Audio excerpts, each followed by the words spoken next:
cut off at 14 minutes? Yep. I'll have to double check that one. I was watching. There's our fake fire. Here's efforts towards our real fire. Mostly garbage and wood. All right. Story time is about to begin. Chapter 7 is in the House of Tom Bombadil, which for time in perpetuity until YouTube deletes this video. Get yourself a copy of In the House of Tom Bombadil by J.R.R. Wiley. Of all the Tolkien stuff I've read since I was 14 years old, is the only one I bought. It will help you understand what's going on way better. Is this supposed to be the first book or the very second book? All right. Today we are still in the first of 6 books, all contained within my 50th anniversary edition, single volume, heirloom bound, acid-free paper with gold edges version of Lord of the Rings. Are you ready to listen, Judah? I am Monday as well, dude. Okay. Yes, but your name's not Judah. Judah, are you ready to listen? All righty, chapter 7. You ready to listen, Abs? Absolutely. All right.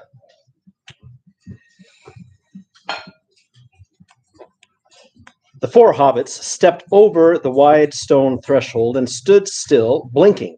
They were in a long, low room filled with the light of lamps swinging from the beams of the roof. And on the table of dark polished wood stood many candles, tall and yellow, burning brightly. In a chair at the far side of the room, facing the outer door, sat a woman. Her long yellow hair rippled down her shoulders. Her gown was green as young reeds, shot with silver like beads of dew. Her belt of gold, shaped like a chain of flag lilies set with pale blue eyes of forget-me-nots. Around her feet, in wide vessels of green and brown earthenware, white water lilies were floating, so that she seemed to be enthroned in the midst of a pool. "Enter, good guests," she said, and as she spoke, they knew that it was her clear voice that they had heard singing.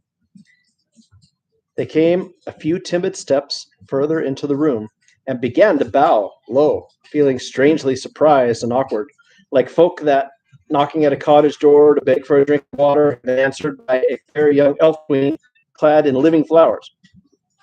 But before they could say anything, she sprang lightly up over the lily bowls and ran laughing towards them.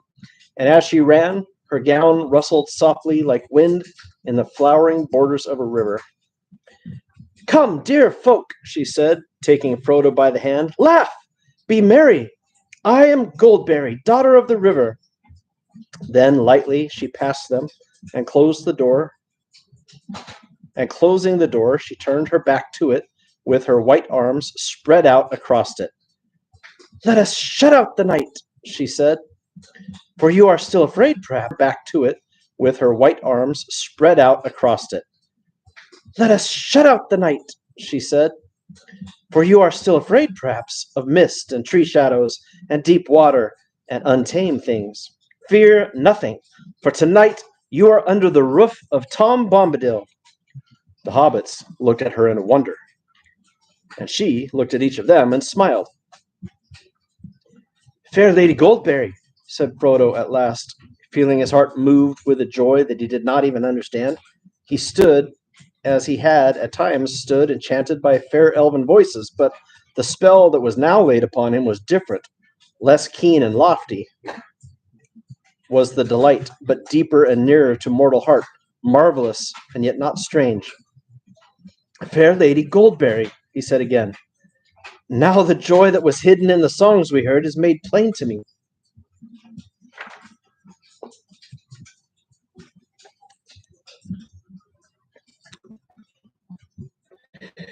O slender as a willow wand, O clearer than clear water, O reed by the living pool, fair river daughter, O springtime and summertime and spring rain again after, O wind, O springtime and summertime and spring rain again after, A wind on the waterfall, and leaves laughter.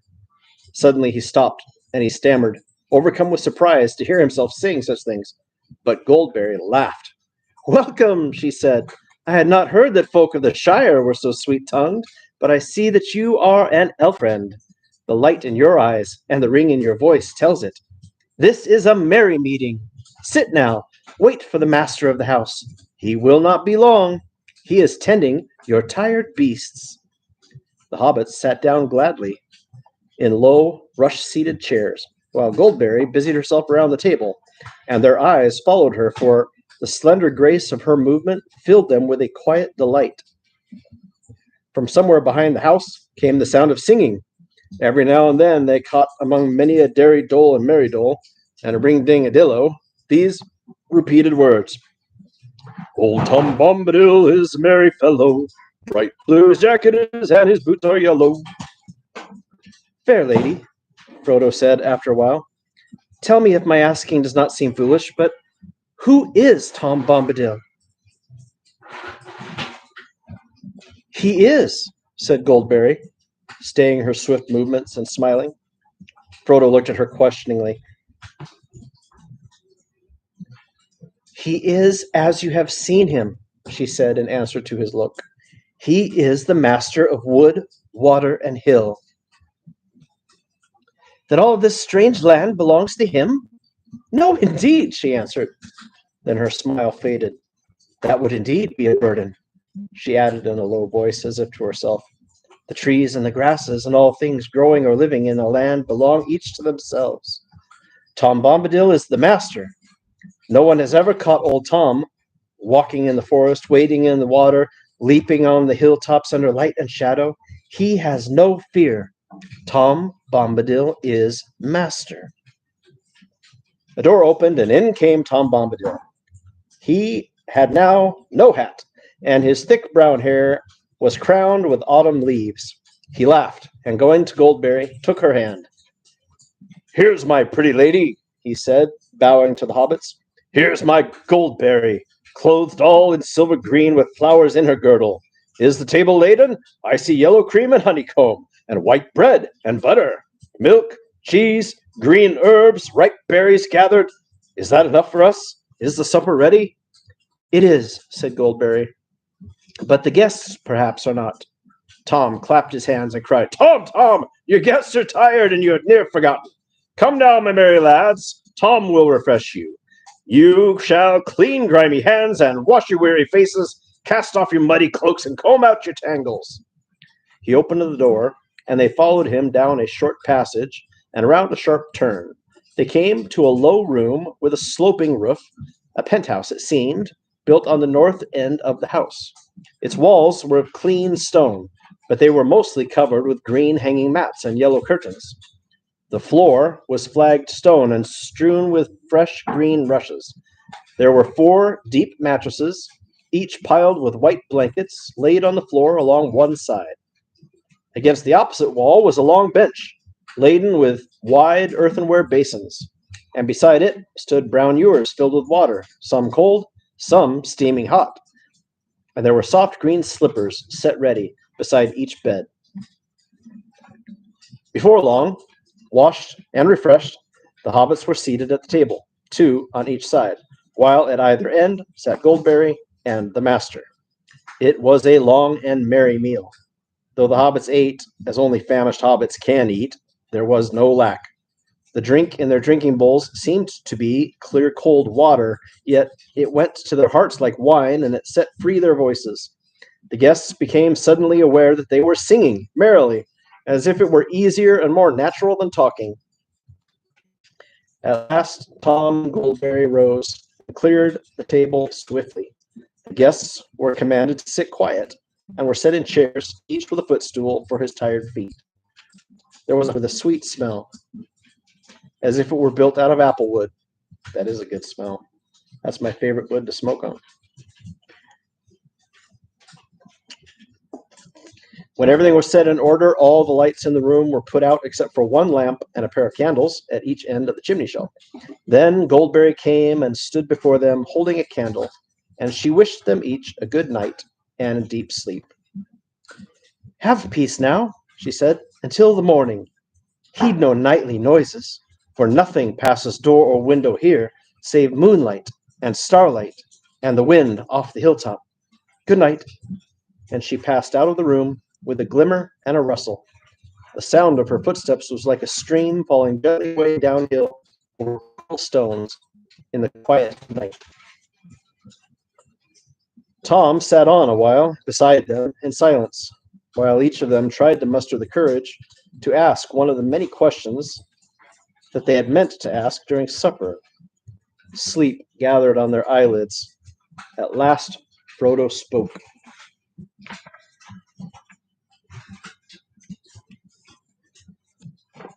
Did you hear me calling, Master, or was it just chance that brought you at that moment?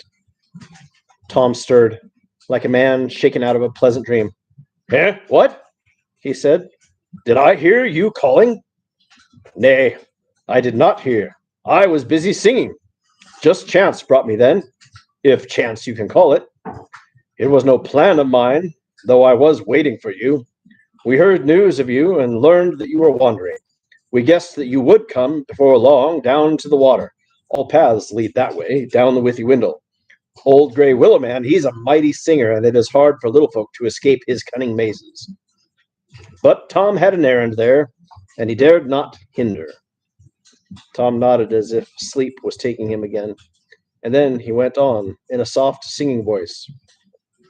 I had an errand there, gathering water lilies, green at last ere the year's end, to keep them for the winter, to flower by her pretty feet till the snows are melted. Each year at summer's end I go and find them for her, in the wide pool deep and clear far down the Withy Windle. There they open first in spring, and there they linger latest. By that pool long ago I found the river daughter, fair young Goldberry sitting in the rushes. Sweet was her singing then, and her heart was beating. He opened his eyes and looked at them with a sudden glint of blue. And that proved well for you, for now I shall no longer go down deep again amongst the forest water, not while the year is old, nor shall I be passing Old Man Willow's house this side of springtime, not till the merry spring, when the river daughter dances down the withy path to bathe in the water. And then he fell silent again. But Frodo could not help asking one more question, the one he most desired to have answered. Tell us, Master, he said, about the Willow Man. What is he? I've never heard of him before. No, don't! No! Said Pippin and Merry together, sitting suddenly upright. Not now! Not until the morning! That is right, said the old man. Now is the time for resting. Some things are ill to hear when the world is in shadow. Sleep till the morning light. Rest upon a pillow. Heed no nightly noise. Fear no grey willow. And with that, he took down the lamp and blew it out. And grasping the candle, one candle in either hand, he led them out of the room. Their mattresses and their pillows were as soft as down, and the blankets were of white wool. They had hardly laid themselves onto the deep beds and drawn the light covers over them before they were asleep.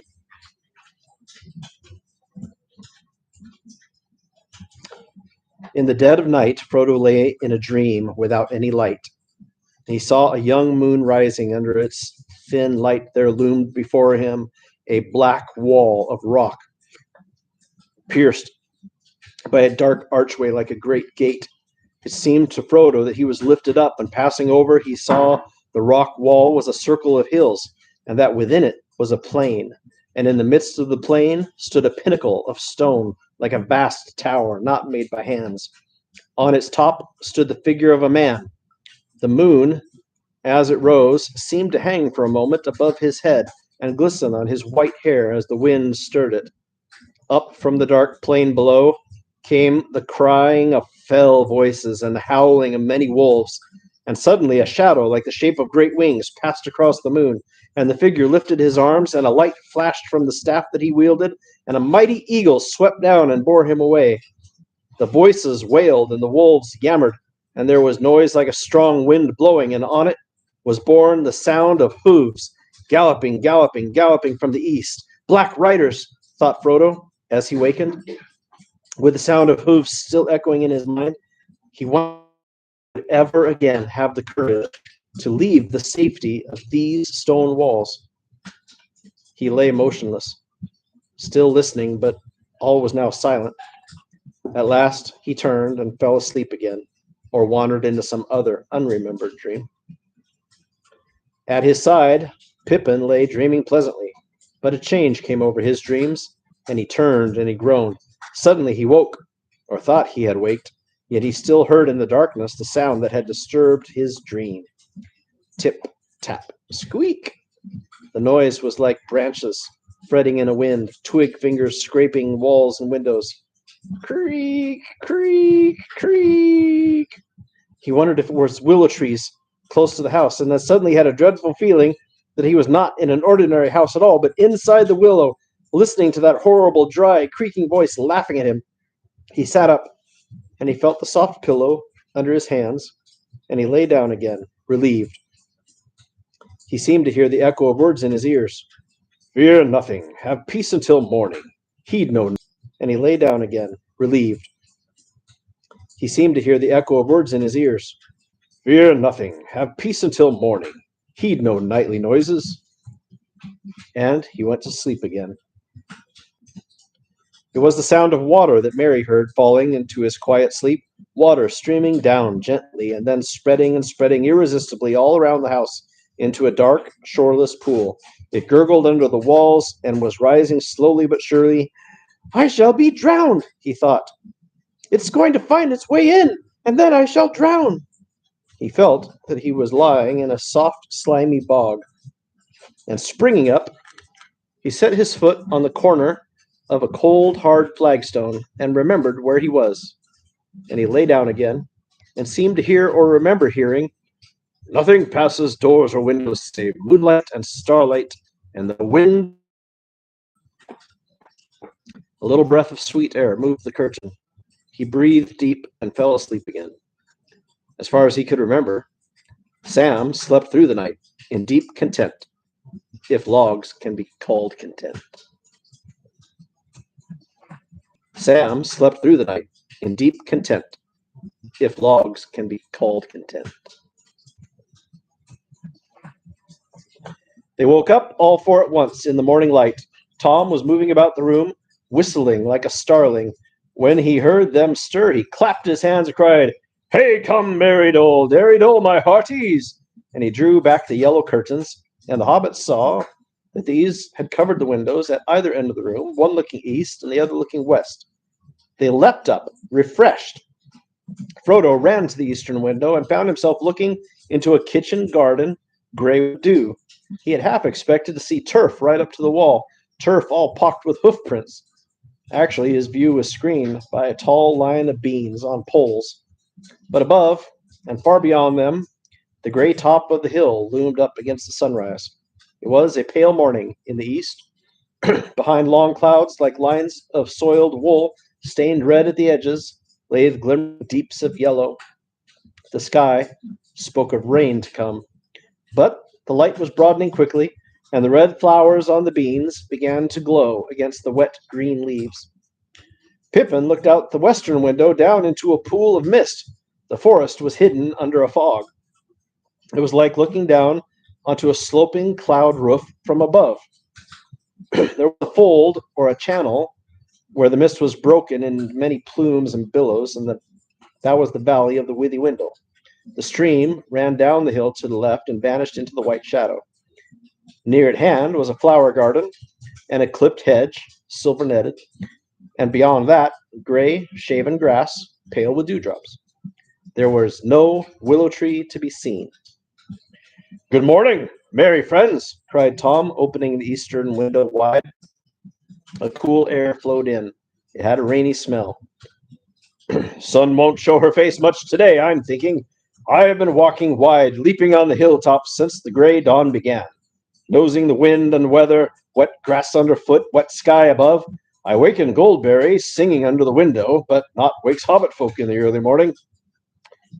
In the night, little folk wake up in darkness and sleep after light has come. Ring-a-ding-dillo. Wake now, my merry friends. Forget the nightly noises. Ring-a-ding-dillo-dell-dell.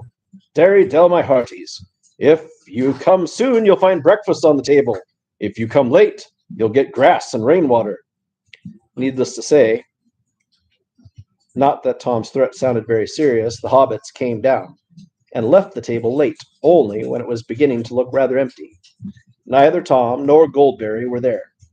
Tom could be heard in the house, clattering around the kitchen, up and down the stairs, singing here and there outside.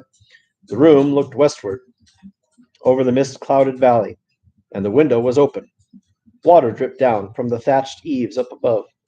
Before they had finished breakfast, the clouds had joined into an unbroken roof, and a straight gray rain fell softly and steadily down. Behind its deep curtain, the forest was completely veiled. As they looked out of the window, there came falling gently, as if it were flowing down the rain out of the sky, the clear voice of Goldberry, singing up above them. They could hear few of the words, but it seemed plain to them that the song was a rain song, as sweet as showers on dry hills, that told the tale of a river, from the spring in the highlands to the sea far below.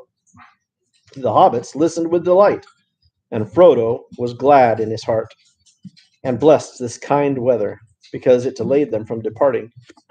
The thought of going had been heavy upon him from the moment that he awoke, but he guessed now that they would not go further that day.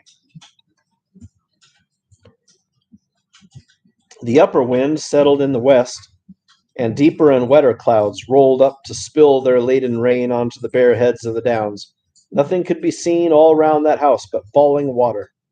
Frodo stood near the open door and watched the white chalky path turn into a little river of milk and bubble away down into the valley.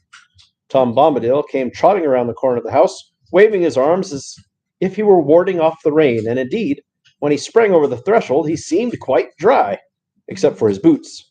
These he took off and put them in the chimney corner.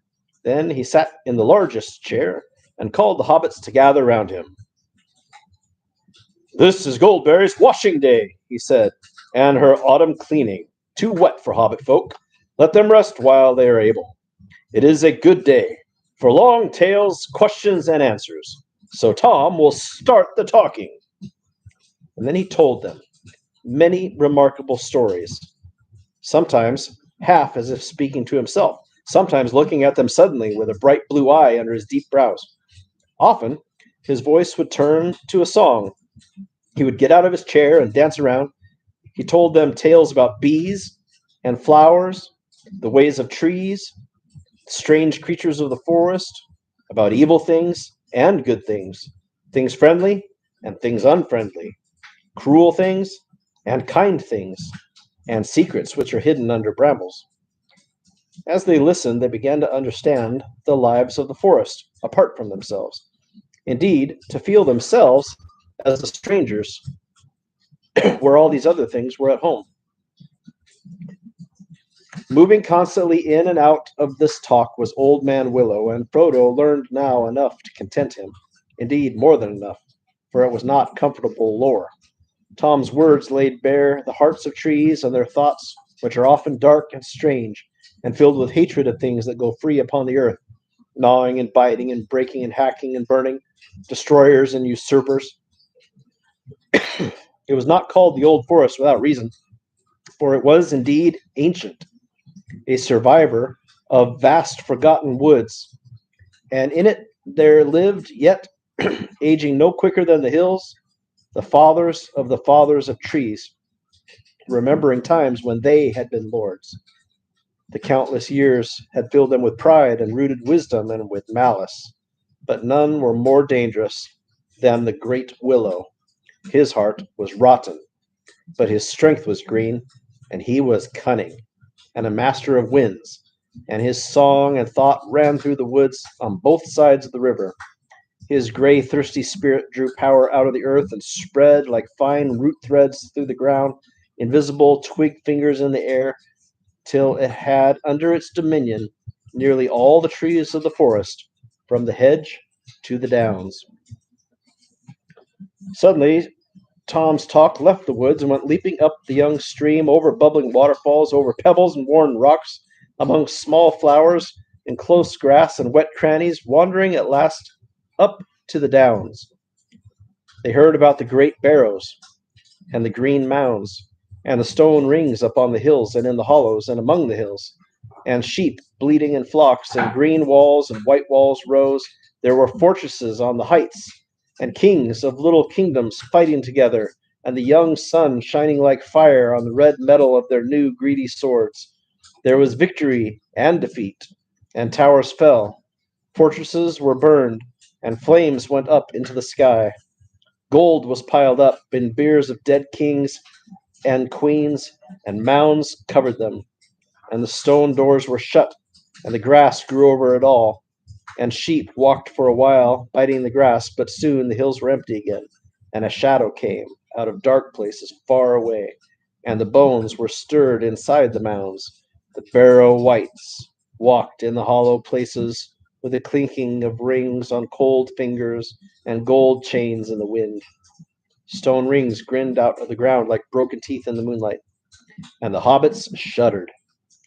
Even in the Shire, the rumor of Barrow Wights and the Barrow Downs beyond the forest had been heard, but it was not a tale that any hobbit liked to listen to, even by a comfortable fireside far away. These four now suddenly remembered what the joy of this house had driven from their minds. The House of Tom Bombadil nestled under the very shoulder of those dreaded hills. They lost the thread of his tale and shifted uneasily, looking aside at one another. When they caught up with his words again, they found that he had now wandered into some strange region beyond their memory and beyond their waking thought, into times when the world was wider and the sea flowed straight to the western shore. And still on and back Tom went, singing out about ancient starlight when only elf sires were awake. Then, suddenly, he stopped, and they saw that he nodded as if he was falling asleep.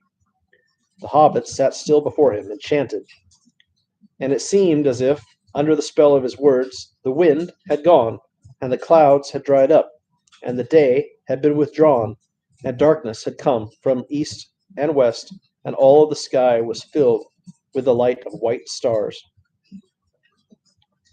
Whether the morning and evening of one day or many days had passed, Frodo could not tell. He did not feel either hungry or tired, only full of wonder. The stars shone through the window, and the silence of the heavens seemed to be all around him. He spoke at last out of his wonder and a sudden fear of silence. "Who are you, master?" he asked. What?" said Tom, sitting up, and his eyes glinted in the gloom. "Don't you know my name yet? Well, that's the only answer. Tell me, who are you alone, yourself and nameless? But I am old, eldest, that's what I am. Mark my words, my friends, Tom was here before the river and the trees. Tom remembers the first raindrop and the first acorn. He made paths before the big people and saw the little people arriving. He was here before the kings and the graves and the barrow rights. When the elves passed westward, Tom was here already, before the seas were bent. He knew the dark under the stars when it was fearless, before the Dark Lord came from outside." A shadow seemed to pass the window, and the hobbits glanced hastily through the panes from outside. A shadow seemed to pass the window, and the hobbits glanced hastily through the panes. When they turned again, Goldberry stood at the door behind, framed in light. She held a candle, shielding its flame from the draught with her hand, and the light flowed through it like sunlight through a white shell. "The rain has ended," she said. "New waters are running downhill under the stars. Let us now laugh and be glad." "And let us have food and drink," cried Tom. "Long tales are thirsty, and long listening is hungry work, morning, noon, and evening." With that, he jumped out of his chair, and with a bound took a candle from the chimney shelf and lit it on the flame which Goldberry was holding. Then he danced around the table, suddenly hopping through the door, and disappeared.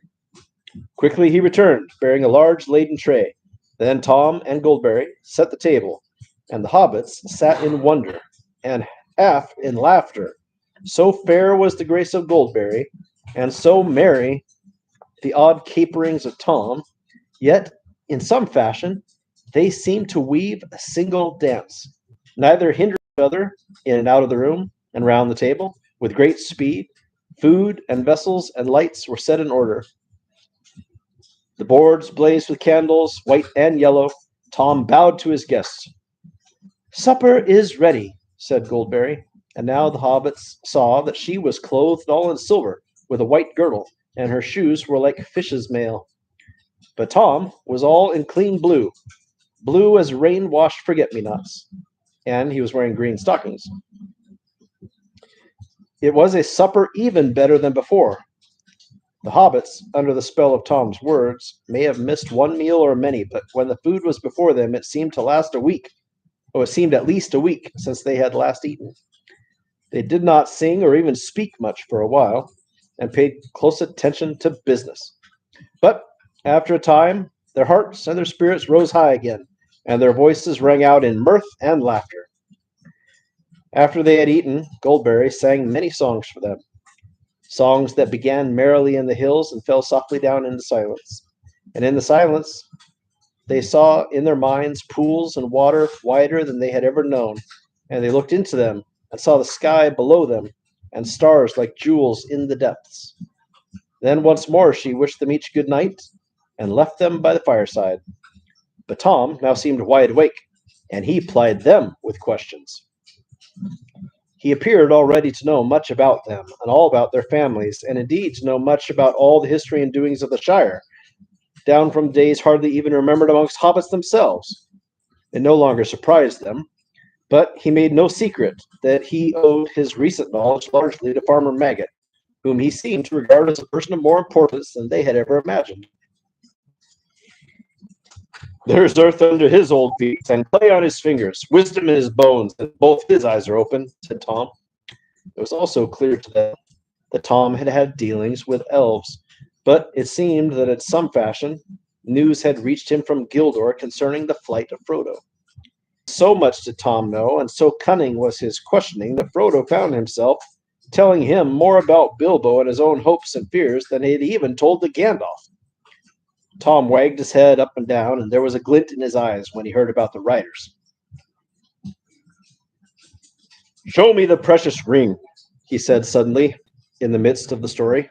And Frodo, to his astonishment, drew the chain out from his pocket, unfastened the ring, and handed it at once to Tom. It seemed to grow larger as it lay for a moment on his big brown skin hand. Then suddenly he put it up to his eye and laughed. And for a second the hobbits had a vision, both comical and alarming, of his bright blue eye gleaming through that circle of gold. Then Tom put the ring round the end of his little finger, and he held it up to the candlelight. For a moment the hobbits noticed nothing strange about this. Then they gasped, for there was no sign of Tom disappearing. Tom laughed again. He stepped forward and handed it back to him with a smile. Frodo looked at it closely and rather suspiciously, like one who had recently lent his trinket to a juggler. It was the same ring, or it looked the same and weighed the same, for that ring always seemed to Frodo to weigh strangely heavy in his hand. But something prompted him to make sure. He was perhaps a trifle annoyed with Tom for seeming to make so light of what even Gandalf thought was so perilously important. He waited for an opportunity, when the talking was going again, and Tom was telling an absurd story about badgers and their queer ways, and he slipped the ring on. Merry turned towards him to say something and gave a start, and checked his exclamation. Frodo was delighted, in a way. It was his own ring, all right, and Merry was staring blankly at the chair, and obviously could not see him. He got up and crept quietly away from the fireside towards the outer door. "Hey there!" cried Tom, glancing towards him with a most seeing look in his eyes. "Hey, come, Frodo, there! Where be you a-going? Old Tom Bombadil's not as blind as that yet. Take off your golden ring. Your hand's more fair without it. Come back. Leave your game. Sit down beside me. We must talk a while more. And think about the morning. Tom must teach you the right road, and keep your feet from wandering." Frodo laughed, trying to feel pleased with himself. Taking off the ring, he came and sat down again. Tom now told them that he reckoned the sun would shine tomorrow, and it would be a glad morning, and that setting out would be hopeful. But they would do well to start early, for weather in that country was a thing that even Tom could not be sure of for long, and it would change, sometimes quicker than he could change his jacket. I am no weather master, he said, nor is aught that goes on two legs. By his advice, they decided to make nearly due north from his house over the western lower slopes of the downs, so that they might hope in that way to strike the east road in a day's journey and avoid the barrows. He told them not to be afraid, but to mind their own business. Keep to the grass. Don't go meddling with old stone or cold whites or prying into their houses, unless you be strong folk with hearts that never falter. He said this more than once, and he advised them to pass the barrows on the west side, if they chanced to stray near one. Then he taught them a rhyme to sing, if they should, by ill luck, fall into any danger or difficulty the next day. Ho, Tom Bombadil, oh, by water, wood, and hill, by reed and willow, by fire, sun, and moon, hearken now to hear us. Come, Tom Bombadil, for our need is near us. And when they had sung this all together after him, he clapped them each on the shoulder with a laugh, and taking candles, led them back to their bedroom.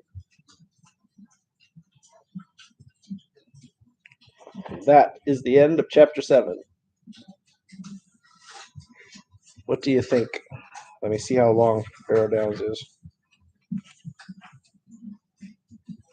That was a fantastic rhyme. So, what's the story?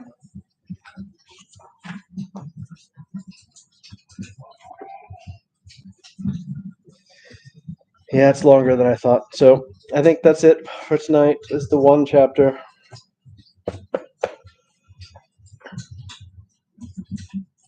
But in the next chapter, something horrible happens.